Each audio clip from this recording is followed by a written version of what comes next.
Diabetic যারা মা আছেন তাদের হবার পরে অনেক সময় বাচ্চাদের একটু বিশেষ নিঃশ্বাসের একটা কষ্ট হয়, যেটাকে আমরা transient tachypnoea of the newborn বলে থাকি।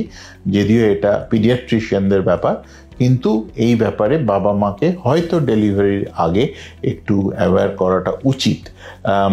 এটা ম্যানেজেবল কন্ডিশন, এটা থেকে বাচ্চার কোনো লং টার্ম ক্ষতি হয় না, কিন্তু দেখা গেছে যে যাদের মায়ের ডায়াবেটিস আছে প্রেগন্যান্সিতে, তাদের যখন বাচ্চারা হয় তাদের জন্মের ইমিডিয়েট পরে হঠাৎ করে একটু নিঃশ্বাস প্রশ্বাসের কষ্ট হয়, যদিও সেটা সঠিক ট্রিটমেন্টের সাহায্যে ঠিক হয়ে যায়। সেই কারণে যাদের ডায়াবেটিস আছে, মায়েদের ডায়াবেটিস আছে, তাদের ডেলিভারিটা একটু ভালো জায়গাতে, যেখানে এনআইসিইউ কেয়ার বা নিওনেটাল ইন্টেন্সিভ কেয়ার আছে, এরকম জায়গাতেই তাদের ডেলিভারি হওয়াটা বাঞ্ছনীয়। এছাড়া বাচ্চার অনেক সময় ডেলিভারির ইমিডিয়েট পরে বাচ্চার ব্লাড সুগারটা ফল করে যায়। সেই কারণে আমরা অ্যাডভাইস করি যে ডেলিভারির খুব পরেই বাচ্চাকে একটু আর্লি ফিড দিয়ে দিতে, পার্টিকুলারলি যদি সম্ভব হয় মা যদি পারেন ব্রেস্ট ফিড দিতে, যাতে করে এই ধরনের কমপ্লিকেশনস প্রিভেন্ট করা যায়।